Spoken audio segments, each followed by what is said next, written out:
Good evening, everyone. Welcome to COS Indiana Live. My name's Dale Parrish. I'm the virtual program coordinator for Convention of States here in Indiana. And joining me tonight is my co-host, Mr. Ken Kashuba. Hello, Ken. Hello, Dale. How are you? Yeah, get closer to your mic again. Yeah, how are you? I'll turn my volume up a little bit, even more. See if that Yeah, a little bit more. Yep. Ken's kind of been under the weather so the last few days, but you seem like you're making it okay now, huh? Yeah, we're plugging away. All right, good. There's a lot of stuff going around. There's no doubt about that. Yeah, it's that time of the year. You get cold weather, warm weather, cold weather, warm weather. Yep. Well, Ken is going to be monitoring our viewer comments and questions. So if you're viewing through our Facebook page or YouTube channel this evening, then feel free to submit a comment or a question through the chat feature, and Ken will be monitoring those and will flash anything up that seems to be applicable to what we're discussing at the time. So that's what Ken is going to be doing. Ken, this is broadcast number 234. And you've been on board for the past 98. So the numbers just keep racking up, don't they? Yeah, they just keep rolling along, and that's a good thing, Dale. That is. Well, Ken, I want to introduce something new tonight. This is, I'm sure many of you have seen this. It's the debt clock. And the reason I want to put this up tonight is I want to start putting this up every week, every broadcast that we do, because I think this is a national priority. And it really doesn't get talked about until it comes budget time. So I want us to focus on this. As a matter of fact, later on tonight, Ken, we've got Gary Harbaugh is getting on his soapbox this evening to talk about what's going on right now in D.C. with another continuing resolution. So anyway, I want to show this up here. We're not going to get into any details on it because, my goodness, there's so much information here. But as you see in the upper left-hand corner of the debt clock, that's our national debt. So we're approaching $34.5 trillion. And I just timed it earlier this evening. It took 25 seconds for this debt to increase $1 million. Isn't that something, Ken? Can you believe that? Well, I guess I shouldn't be surprised, and yes, I believe it based on the runaway government that we have. So, Yep. I can't wait to hear what Gary has to say. Yep. So Gary is going to be on his soapbox tonight, and next week we're going to have him on for another episode of his Debt Avalanche series. So I wanted to just put that up tonight. We'll be showing that every week. And by the way, this is one of our pillars in Convention of States, our resolution, and that is to call a Convention of States and address the national debt. So this is very important to us in Convention of States. So I just wanted to put that up there. All right. Well, Ken, why don't you give us very briefly here a little summary on that QR code up in the corner there. Okay, yeah, yep, QR code over there. Got myself muted there. That QR code over my shoulder or over my head there is really our a quick QR code to subscribe to our channel. So basically, we are looking to increase subscriptions, which comes with a nice little bonus of things that once you become a subscriber, not only are you telling us that you support COS Indiana Live, but we have added a number of really neat little things that we think will be a real benefit to joining and becoming a subscriber. It doesn't cost anything. We're not asking for donations. We're not going to be sending an email out every month asking you for donations. It's totally free, but you'll find interesting videos, PDF downloads, information, as well as things coming up as far as events and future programming. So just a nice way to stay in touch. And it's actually got a nice little feed board where you can interact with other members. So Great. Get your smartphone out, that QR code and subscribe today. All right, good deal. Your volume's breaking up a little bit, Ken. All right, breaking up. Go Okay, ahead. so all right, well then let's get into our set of first guests this evening, and we're going to bring on the Minnesota Convention of State Co-State Directors. So let's bring on. There's Mary Jo. Hello, Mary Jo. You're muted. Be sure to unmute yourself there. There we go. Okay. And there's Amy McCutcheon. Hello, Amy. Mary Jo. Hi. Yep. Glad to have you this evening. Glad to have you. So, as I said, you're co-state directors for the state of Minnesota. So, I don't know how many states we have in Convention of States where there are still co-state directors. Do you happen to, Amy or Mary Jo, do you happen to know what other states are organized that way? Honest to gosh, I don't know. I don't There was one other at one point, and I don't know which one it was. Yeah. Yeah. I know when I came on as state director in 2017, another gentleman came on with me. We started out as co-state directors in Indiana, but then he had some personal issues and had to drop out, so I was left by myself as state director. But anyway, I know it works. It works well. It works well when you, especially if the two of you work well together. So I'm assuming that is the case here. So tell me, how do you have the job divided up? What are your individual responsibilities as co-state directors? Why don't you take it away first, sir? Okay.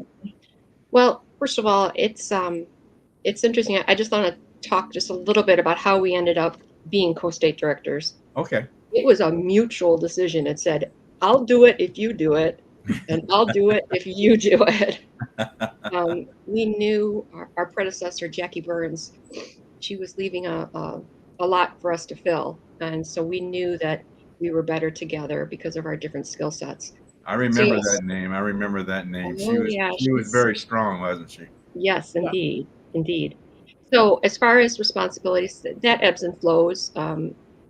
If I'm going through issues, Mary Jo takes on more things. If Mary Jo's going through things, then I try to step up as well. But mainly, I like the grassroots, like talking with people. I'm not intimidated by I guess Mary Jo calls it cold calling, but just contacting people and making it work. I also like to do that with the legislature. So I just realized that we did a surge day that we'll be talking about later that I enjoy. I can just go up and tap someone on the shoulder and say, hey, this is who I am and this is who I represent. Can we have a meeting? So that's the main part. And I also like to do a lot of data analysis. Give me a spreadsheet and I'm in heaven. Oh, really? Huh? Yeah. All right. I'm glad there's some people out there like that. Well, how about you, Mary Jo? Then what do you do everything else, huh? Yeah, so I like strategy. So I'm usually trying to figure out what are we doing for the year? What are we going to be focusing on? How do we focus? Because that's very difficult with so many different things that we could run off and be chasing it. So a lot of the strategy, a lot of events, planning events, and a lot of trying to reach out to other Patriot groups with similar goals and interests to ours, and trying to link arms and be bigger than we are as individuals, right? Okay. All right. So a lot of that kind of work as well. Okay. Now, do you hold state Zoom meetings? I assume you probably utilize Zoom. Yes, we do. We do two times a month. We used to do it on a weekly basis, and when we tried it, it seems to be garnering enough attention that I think we'll continue doing that every two times a month. Yeah. So obviously you both host the meeting. Yep. Most Yeah. of the time. Most Yeah. of the time, Mary Jo takes the lead with most of the things, but I've always got something to say. So that's kind of an event, right, Mary Jo? And you set that up. Yeah, I guess it is kind of an event. Yeah, I know that, when I need to send out the reminders and pull the agenda together, and Amy and I usually talk ahead of time about what's on deck for our agenda. And Amy is always my prayer gal. Oh, really? Yeah, she's the one that always does the prayer. So yeah, we kind of have the system worked out. We kind of know what we want to do, and what each person is going to be doing for the meetings. All right, great. Now, Amy, you said you deal with legislators a lot, legislation. Well, I have just recently, and I love it. I'm hoping to do more of it. Our current legislative liaison, Steve Davidson, who's been with us forever, is probably going to be stepping down this year. So we're going to need more than one person to try to step into those shoes. And Mary Jo and I see that as, finding people within our team so that all together we can meet the needs of the state. Yeah, we just learned today that our legislative liaison is stepping down. So Marty Wood, and it's a big thing. Yeah. It's hard to do unless you're retired, for one thing, or not working, because it takes a significant amount of time. And actually, Steve lives in the northwest part of the state, and he drives all the way to the Capitol. Really? Twice a week, usually. Once or twice a week during the legislative session. Spends the day there. So, that's a bit of a hike. For him. Yeah, we have found that it's best to be someone that lives near the Capitol. They can get to the Capitol frequently. Yeah. So anyway, okay. So it sounds like you kind of got things duties divided up, and it appears the two of you work well together. So that's a good thing. Yeah. That's a good thing. Yeah. Get along well. Good. Yep. Consider each other very, very good close friends. Very good friends. Of course, after this program, you'll probably hate each other. But anyway, we won't get into that. No, not at all. Well, then tell us a little bit about your background. Are you both native Minnesotans, or where were you born and raised? Where did you grow up?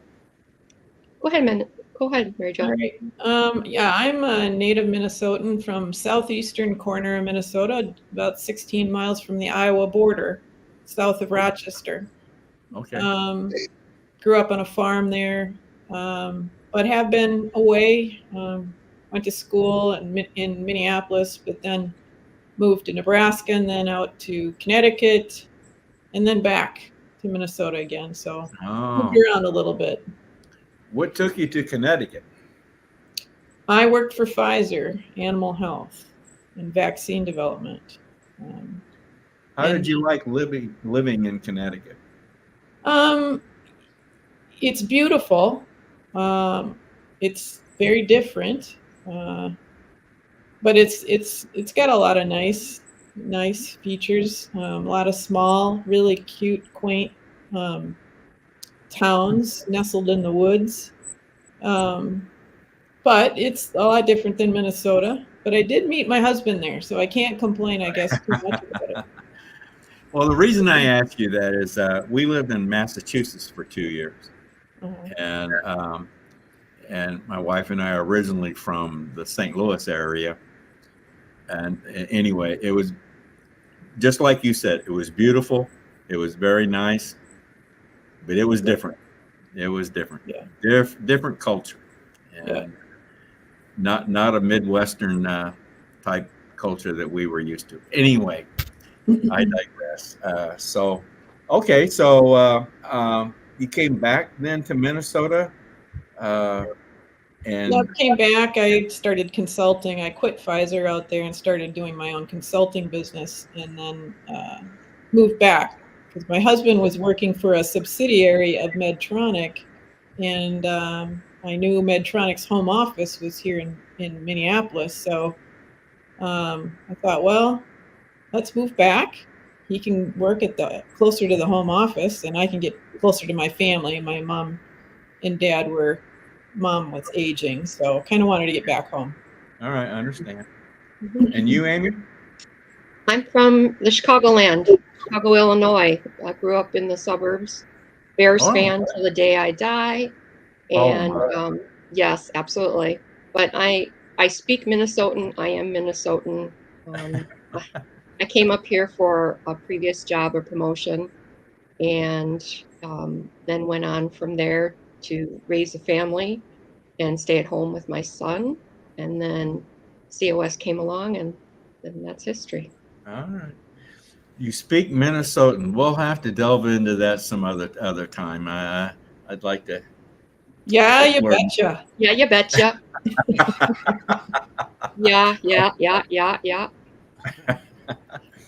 All right. Well, to get some comments on that, Ken, There'll be some people that understood what she's saying. Yeah. Okay. All right. Tell us then your COS story, each of you. And Mary Jo, why don't you go first? How, when, where did you get involved in COS? I was working at a job and driving home every day in traffic and listening to Patriot Radio and listening to Mark Levin, and knew something wasn't right. It was around 2016, I think.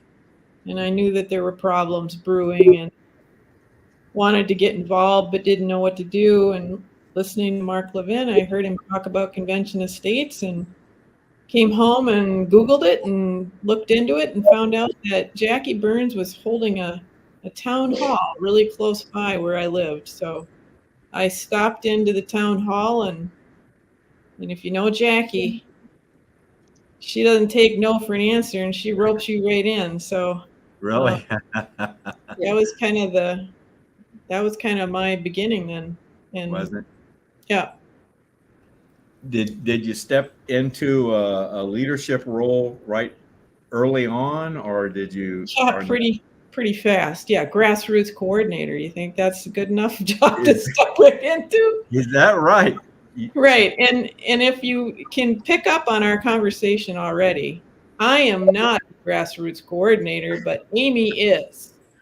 So that's a case, a good example of what Amy and I try not to do is try to slot people into positions before we really know what they like and what they're good at. And yeah. So I have to say, then I went from grassroots coordinator to state director. So it's got into the frying pan big time there. But yeah, I mean, there weren't too many volunteers. So you're right about how to put the right person into the right job. But back in those days, any warm buddy that was willing to do anything, you just put them in there. You just put them in there. Anybody.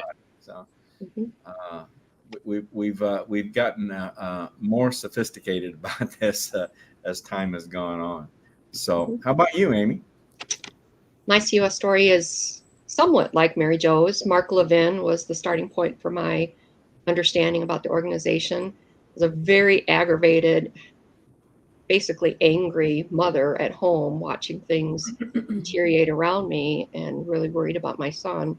And I was looking for some way that I could contribute. I didn't want to leave the home, but something that I could do to really make a difference in the world. So I put in an application and I checked the volunteer interest. And about 2 weeks later, I was a district captain. I always say that Jackie sent me the text. I hadn't done enough of the videos, Convention of States University. And she sent me a simple text says, "Do COSU," with an exclamation point. She was not going to have you not do what she needed to have done. Yeah. But so I went the route through DC, regional captain, and then grassroots coordinator. And then about 3 months after grassroots coordinator, that's when the state director role opened up, and then Mary Jo and I stepped into that, and that was a little over 2 years ago, right, Mary Jo? Yeah, I believe so. Yep. Was it 2 years ago? Okay. Yep. Yeah, you mentioned Mark Levin. He was a major influence on my decision to get involved in convention of states. His book, Liberty Amendments. Mhm. Uh, You know what? Everything that was going on at that time. So, yeah, he tremendous influence. Yeah, All his right. reach is pretty far. Right. Yes, He even spoke today. he spoke at the national summit that we had a little over a year ago, and he doesn't like to do that. He doesn't talk to many organizations. So Really? he does not travel around the country. I half think we got the convention down in Florida so that he could come because he lives in Florida. But I'm really proud to have him supporting us. Yeah, yeah. Well, I catch his TV shows every weekend, and so he can really get on his soapbox on those TV shows, and his monologues are just, some of them are just excellent. Yes. His latest book, what is it about Marxism? Oh, well, I'm getting off track here, but just amazing the amount of research and footnotes and references that he makes in that book. It's just amazing. He's quite an intelligent individual. Yes, he is. Yes. So anyway, okay. Tell us something about the state of Minnesota. How many supporters do you have? District captains, region captains, what kind of numbers do you have for the state of Minnesota? Well, I went online to review this before we started to make sure I had the numbers. We have about 42,000 supporters in Minnesota. We have 134 House districts here and 67 Senate districts. We do not have very many district captains at all. 10% of those districts. We had a big falling off, I'd say, with volunteers after the 2022 election. Really? People were pretty dismayed, and we had a bunch fall off, and all of us just kind of wanted to crawl in a hole for a couple months, and lick our wounds. How many do you recall? How many district captains did you have at one time? Did you have quite a few more, or weren't we up to around 35? Yep, it was about 35. Yep. It's still not a ton here. No. Right. But a DC can do a lot. And if you get a DC that's energized, they can take on more than one district, that's our strategy. We hope to have them take on, especially in the metropolitan area, to take on multiple districts. We've had region captains take on multiple regions as well. So, yeah. As soon as we passed the resolution in Indiana, the number of district captains dropped off drastically. We've ever since struggled to, keep a number of district captains. Like Mary Jo said, we like to bring people on as volunteer activists, even if they, somebody comes on there and says, yes, I want to be a state director like you, or I want to be a state grassroots coordinator, and maybe they do have a background in it. We are not going to put anybody in that role for two reasons: for their benefit and then also for ours. So we really look to people who will be on the telephone calls or listen to the recordings and really trying to engage with the organization before we get them into a spot. Yeah. Well, okay. Tell us that. I know we touched on needs. What are you trying to develop? What are your specific needs that you're trying to prioritize right now? Well, I'll just talk to just a little bit. In Minnesota, it's a very rough place to live, to be a conservative. So it's hard to, give a end finish line, where we expect to see the resolution pass. So we try to engage or get our volunteers engaged in parallel activities. Get involved in their BPOUs, their basic political operating unit, go to caucuses, become a delegate, be an election judge, go to the Capitol. Mary Jo has made inroads with a very active group down by her area where she grew up, and they're right on the pulse of the legislature. We pass that information on so that people will feel that they actually have something to do on this day, and it's actionable, and it could have results. Okay. All right. All right. I think from my perspective, clearly, like Amy's talking a lot about grassroots, and we have a real need for increasing our grassroots for sure. Yep. When I look around at what I'm involved in personally, the events, I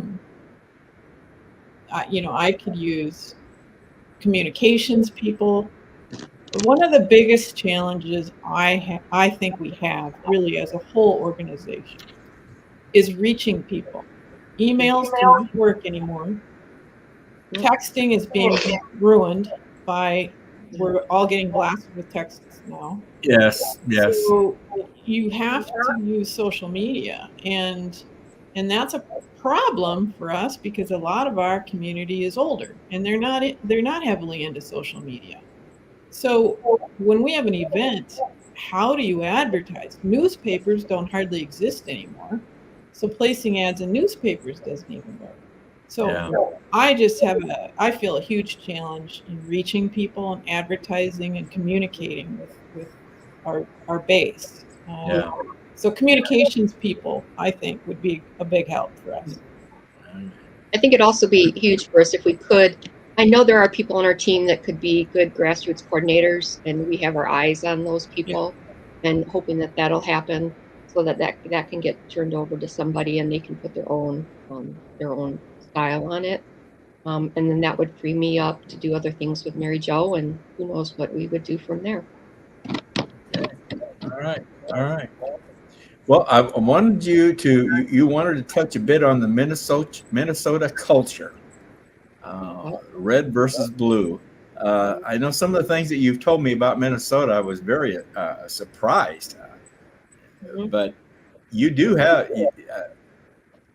a challenge in Minnesota, don't you? Yep, we are rivaling. We will rival California any day. I think I put what's happening in Minnesota right up against California, and more That's so. just hard for me to imagine. I take your word for it, but it's just hard for me to imagine. Yep. But well, that's really something. Yeah, just recently. Mary Jo, you want to tell them about the freedom. Of course, last year, one of the biggest things that they passed. So we're a trifecta blue, right? So our House, our Senate, and our governor are all blue. The Senate is controlled by only one additional person. That's, so we're only one off from potentially not being a trifecta blue. But we can't, they vote as a block when they vote. Yep. So last year we became the most liberal state for abortion in the world. It is now up through birth, and post-birth they don't even have to give any care to the infant. They can let it pass post-birth. Wow. Yep. Not even North Korea. North Korea doesn't even have as radical of an abortion policy. So last week, actually last year, they also passed a human rights bill that added in a bunch of LGBTQ trans rights, right? And when they did that, they left off the exclusions for religious entities, churches, organizations. Right. So this year, the House brought it forth to make an addendum or an amendment to that to add back in the religious exclusions. And the discussion ensued that it was not an oversight that was left off. They intended to leave the religious exclusion off. and they would not pass the amendment. Nope. So right now, our religious entities here all must have bathrooms that can be used by transsexuals with your children. They cannot discriminate or hiring, transsexuals or whatever. They cannot uphold their religious beliefs in their own facility. Mhm. So essentially, it's an assault on the First Amendment. Mhm.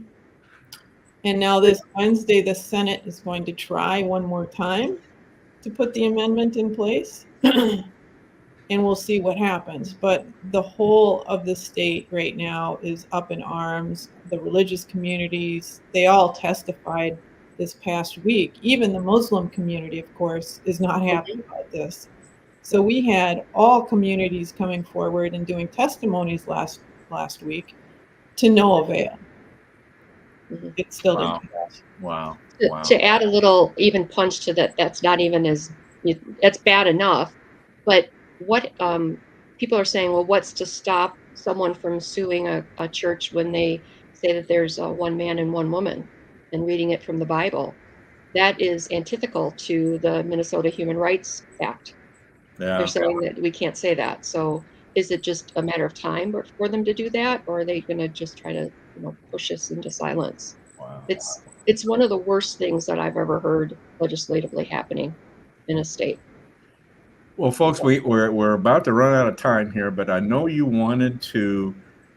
We wanted to touch on the resolution process in Minnesota, Mhm. and I know you wanted to touch on the commissioner selection resolution penalty that you just accomplished, right? So you want to kind of wrap us up on that topic? How Go about ahead. if I do the resolution, and Mary Jo, you want to do the commissioner selection? Sure. Okay. So we have a House and a Senate, state legislatures. We have filed the Convention of States resolution in both the House and the Senate. It's been going on over 7 years at this point. So we are filed. We have a number. We have many supporters. We have many champions, but we just don't have the votes on the other side to make it happen. Okay. Yep. And then 2 weeks ago, we filed in the Senate, we filed the model commissioner selection resolution and the penalties bill. So this is the resolution that would determine how Minnesota would go about selecting their commissioners should a convention be called, and then the penalties that would be imposed on any commissioners that didn't serve according to their instructions.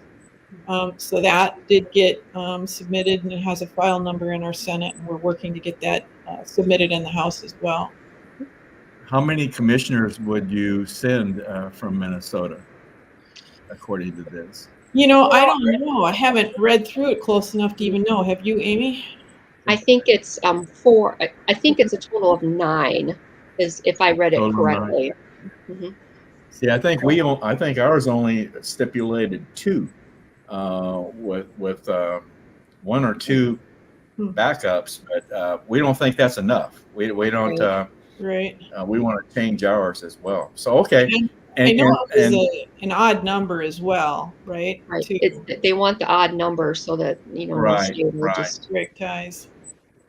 So the resolution has been filed for going on 7 years now, right? Is that what you said? Yep. Every 2 years, our legislative body runs on a 2-year cycle. So every 2 years, if of course the resolution hasn't passed, hasn't gotten even a committee vote, we refile.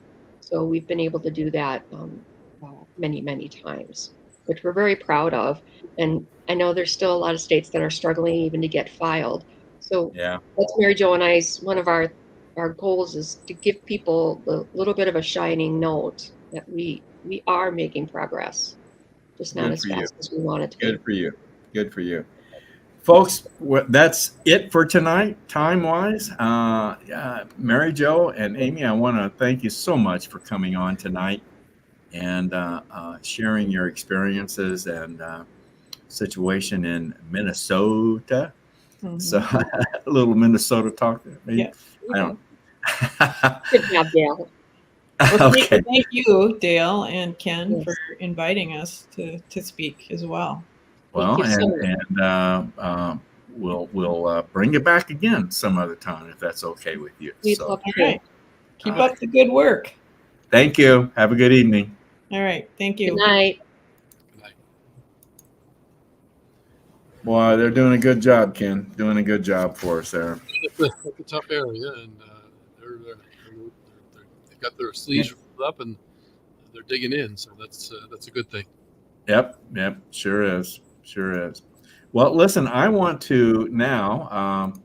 I want to take a little time here and let's let Gary Harbaugh get on his soapbox and give us a little update on what's happening in the in DC with the latest continuing resolution. Okay, so let's bring Gary on here.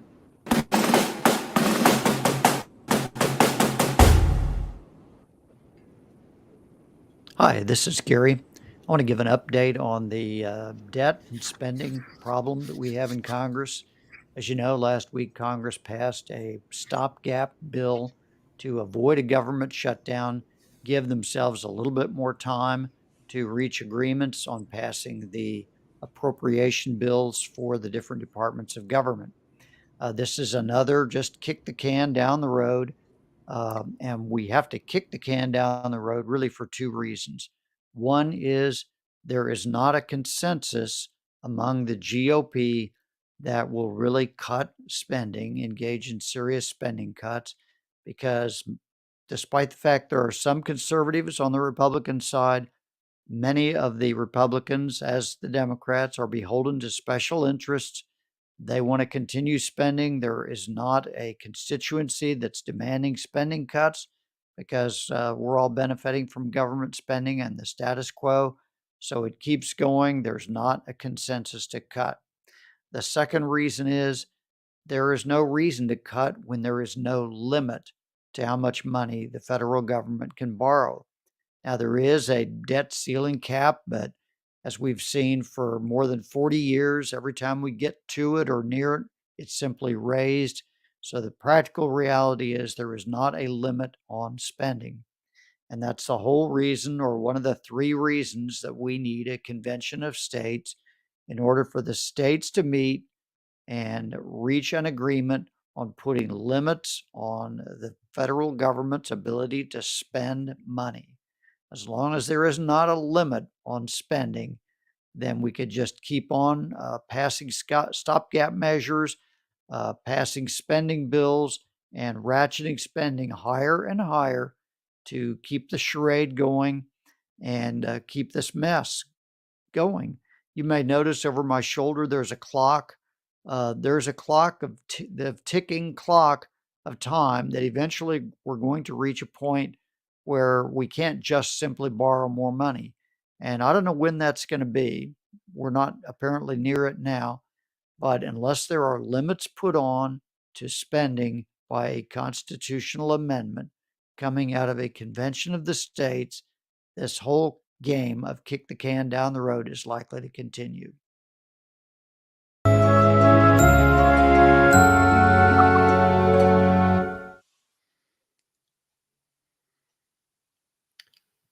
It's a real problem. Well, huh? It's a real problem. Yes, it is. It is, and I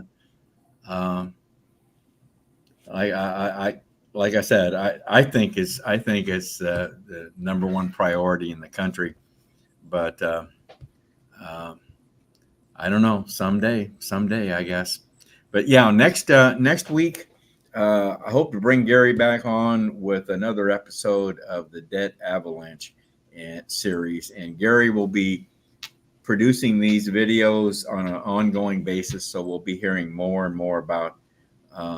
He's very knowledgeable about the process, the whole issue of our national debt, and he's going to take us into the depth of a lot about this issue that I certainly didn't know about. So, okay, Ken, let's bring on Dale Tipton, our state director. And hello, Dale. Hello, gentlemen. Hey, Dale, we want you to talk about, give us a little review on the Surge Day that we just conducted last week. We got a nice video that Ken has put together here of the events that occurred that day. So we'll get into that very, very shortly here. But how do you think it went, Dale? We had some obstacles to overcome, didn't we? Well, we did, but it seems like there always is, right? Yeah.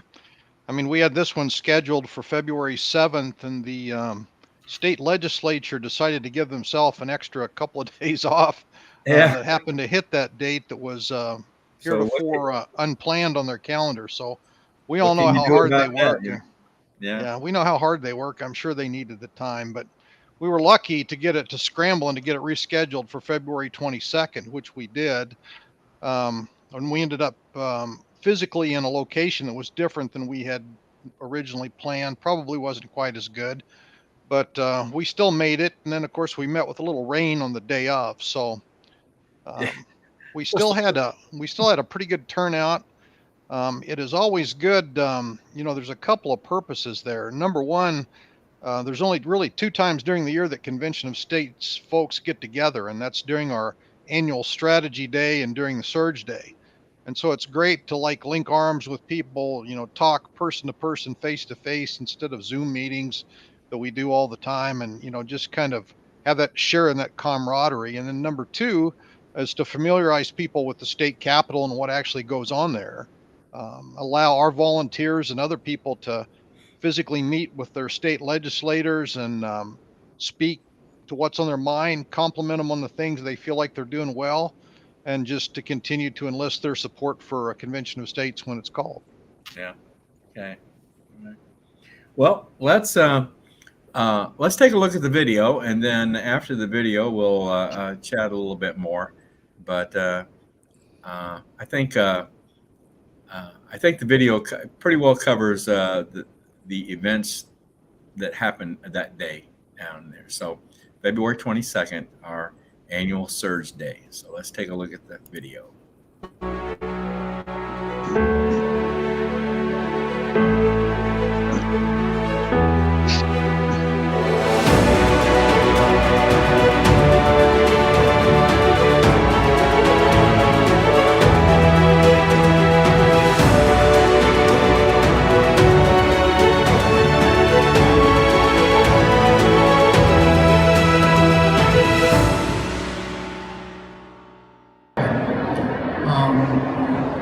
We have 19 states, probably 20 with Kansas after they get that worked out.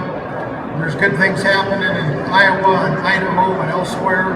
And so we'll cross our fingers and just remind yourselves that the founders did not envision that this would be an easy process.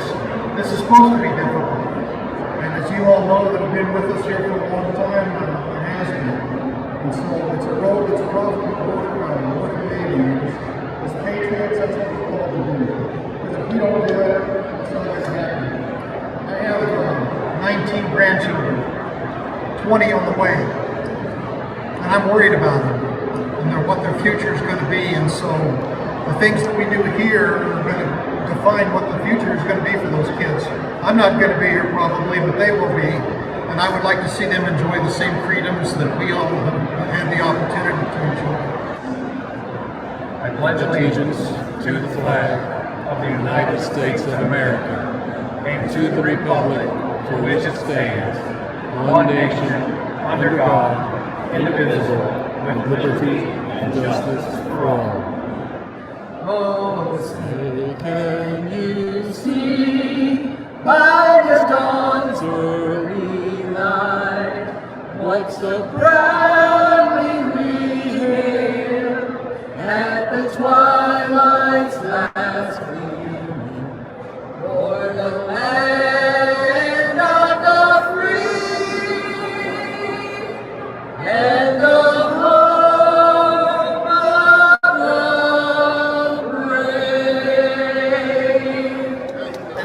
just to let you know a little bit about these ladies, Susan here is our state grassroots coordinator.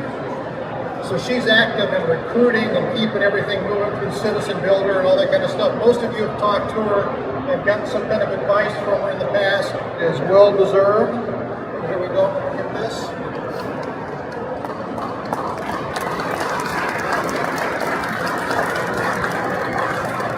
Next up here we have Stacy Garrett. Stacy serves as both a district captain and as a state events coordinator. So she is busy and all over the place. She put all of this together. She does the organization at Surge Day. She does a lot of behind the scenes stuff. She brought up all of the handouts and collects and organizes all that stuff. Does a ton of work for us behind the scenes. And I just want to make sure that Stacy is well recognized as well. Next up, we have Susie Harrell. Now, Susie is serving as a district captain. From what I've been told, you can't find a better volunteer. She doesn't even have to be asked to go places. If she hears about an event, she just shows up and starts doing things. So, Susie, at this time, I'd like to recognize you. This is Senator Liz Brown, and we're going to present her with a Patriot pin. Now, we've never done this before. We've always presented Patriot pins to volunteers that have done outstanding work. I want to thank you for supporting convention states like you have done. And Liz is very, very active in our legislature, as you probably know. So, Liz, this is our Patriot pin, and I hope you will wear it proudly. Can't get a good picture of it. Thank you very much. This is an honor. I mean, citizen-led organizations are what make Indiana such a great state to be a legislator and to represent you. Willie's was my office away from the State House because we don't have offices. Now it's a different coffee shop. Willie's doesn't exist. But you all did a great job, Dale, of educating me. And, you know, we had a difficult committee hearing yesterday trying to get a resolution through. I gotta be honest, I don't quite understand it. It seems like this is the best way to have government closest to the people. But we'll continue the good fight, and it's from people like you who continue to advocate and educate that help us become better legislators. So thank you very much. I really appreciate that. It's quite an honor. Here in Indiana, it's still legal for a library to give porn to a child. It's legal for a teacher to keep secrets away from a parent. It's actually legal for people to have unbridled power in the executive branch, all of which has never been fixed by our legislature, but can be. Now in the CCLA, we believe that a very inaccurate and simplistic explanation for that legislative failure is that there are bad people in the legislature taking lots of money from lobbyists for personal gain. That's probably more true at the federal, but having worked with a lot of different legislators, I can tell you the primary thing I see from legislators is that they're frightened and conflicted. And the reason they're frightened and conflicted is because to get elected right now, you pretty much need or you think you need the money from those lobbyists. And I can tell you what conflicted people do is hide. And right now they're allowed to hide because of the rules of the legislative chamber. So for those who don't know how it works, right now you and I elect a representative to go into this house here today and debate for us, and the first thing they do is walk in the chamber and give away all of our power for free to the leader of that chamber. And they do that by voting for the rules of the chamber. They give the leader of the chamber in the Senate, that's the president pro tempore, in the House, the Speaker of the House, the right to do just about anything they want with the legislative process. And there are a lot of legislators who file a lot of good bills knowing that it will never see the light of day and get a vote and get a debate. And what we want to do is change those rules, not only so there's no longer a conflict forced upon all of our legislators when they walk in, but so that they are more accountable to their constituents and less accountable to those special interests who come in with campaign cash. Well, thank you. If you see those videos, I probably had more hair than what I do today. So this job has made me lose some of my hair. So we continue the fight, and it is a fight. We had a bill on term limits yesterday. It was calling for an Article 5 convention, and we lost it. We had people change their mind before they took the vote, and we lost the bill. But we'll be back next year on the same issue. John Birchers were there and testified and were insulting to the body, to be quite honest with you, and they just didn't follow proper etiquette, and so that's neither here nor there, but that's the kind of opposition that we have. But we really appreciate all of the folks being here today and for your work. It's really phenomenal to think that one of these days we're going to get an Article 5 convention, and we're going to change this country, because it isn't going so well, if you haven't noticed how things are going. So keep up your good work. Don't get disheartened. Stay at it. Don't become weary of well-doing, as the scripture says. So, okay? Thank you all for that. So.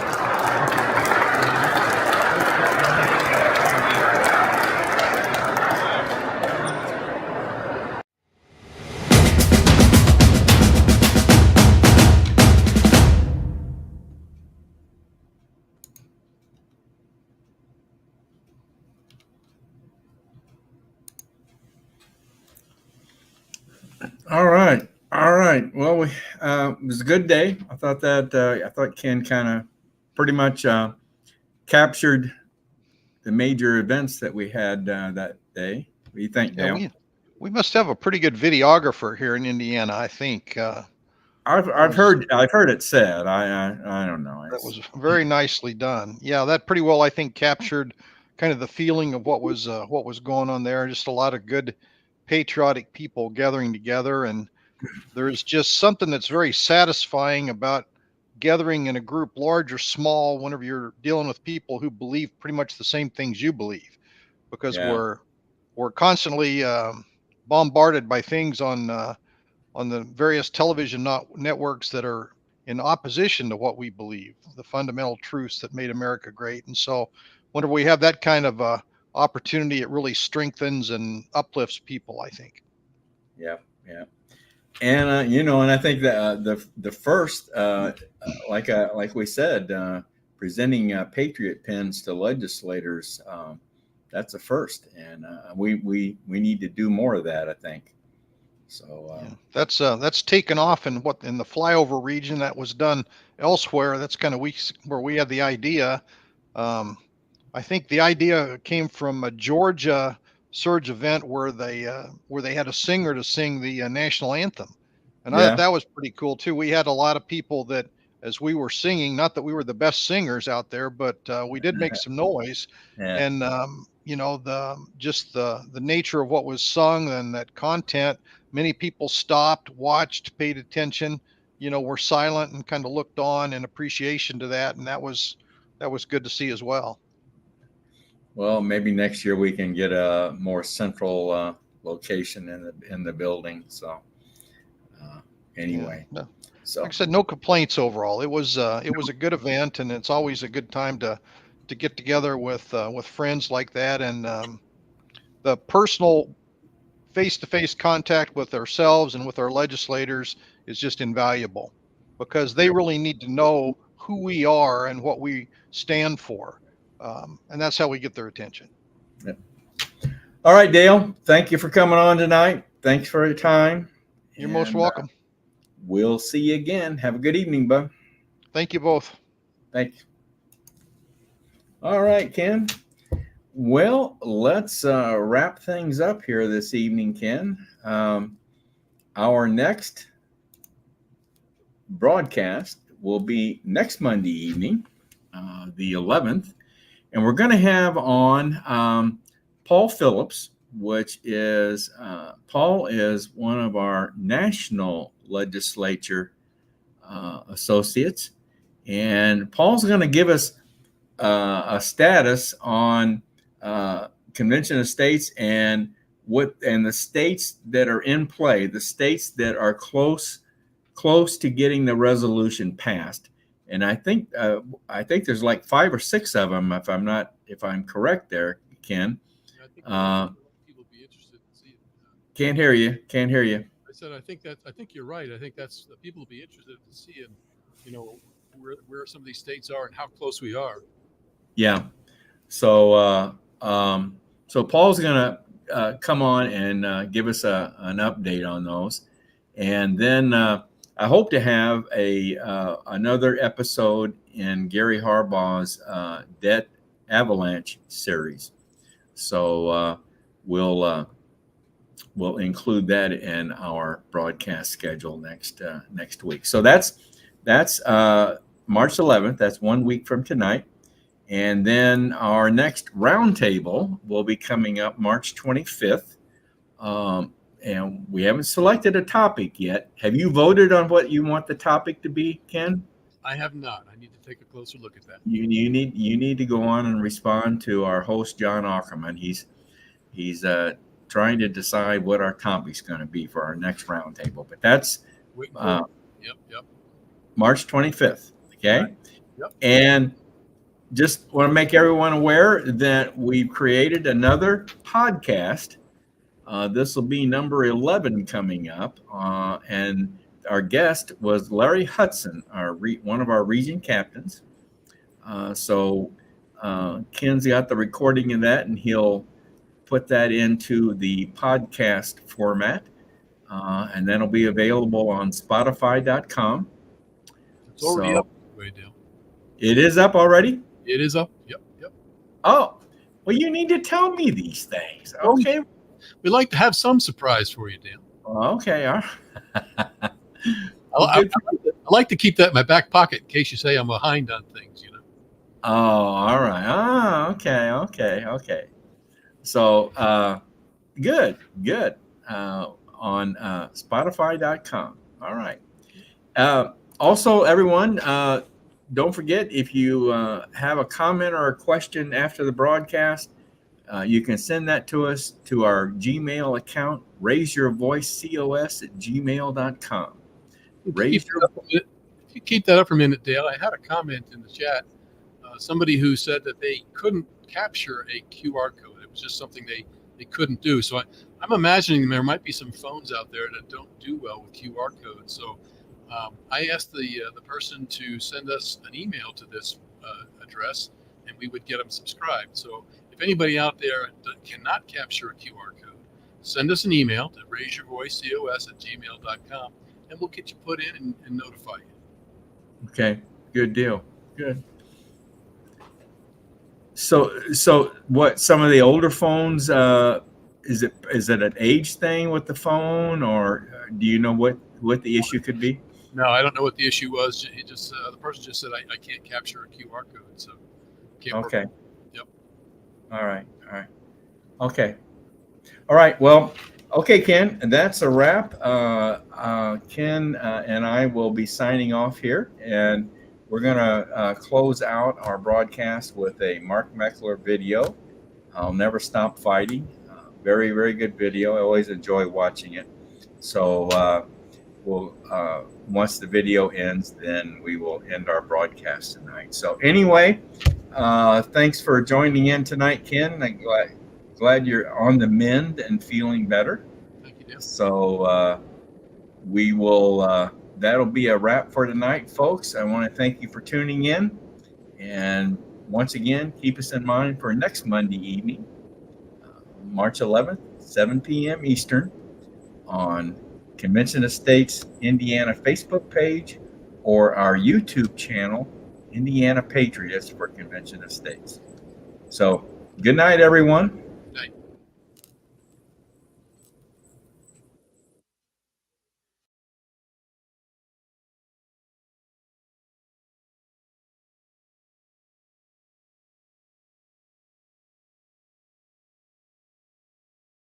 I struggle to empathize with people who would give up. It doesn't make sense to me. Sam Adams said, for those of you who prefer safety and security over liberty, over the animating fight for liberty, I hope that you enjoy licking the hands that feed you. May your chains rest lightly upon you, and may posterity forget that you are our countrymen. Like, do you understand that your kids and you are sentencing your kids and your grandkids and your friends' kids and your neighbors' kids to a lifetime of slavery and servitude, literally, of fear, of living in the darkness? But never, ever, never, never, never give up. George Washington lost the majority of his battles that he fought in the American Revolution. If you read his writings, if you read the letters where he was writing to Congress asking for money and troops, he was saying, we're losing. I don't have the troops I need. I don't have the supplies I need. Did he quit? What about the guys on the beach at Normandy? Like, what did they do? Did they just quit? Oh, there's, a lot of guys are dying around me. It's really bad. It looks really dismal. Those cliffs are huge. Machine gun fire raining down on us. And it's too hard. We should just quit. Thank God those people didn't quit. If they had, where would we be? I get discouraged, for sure. And I will quit fighting at some point. And that point is when the first shovel of dirt hits the top of my box 6 feet down.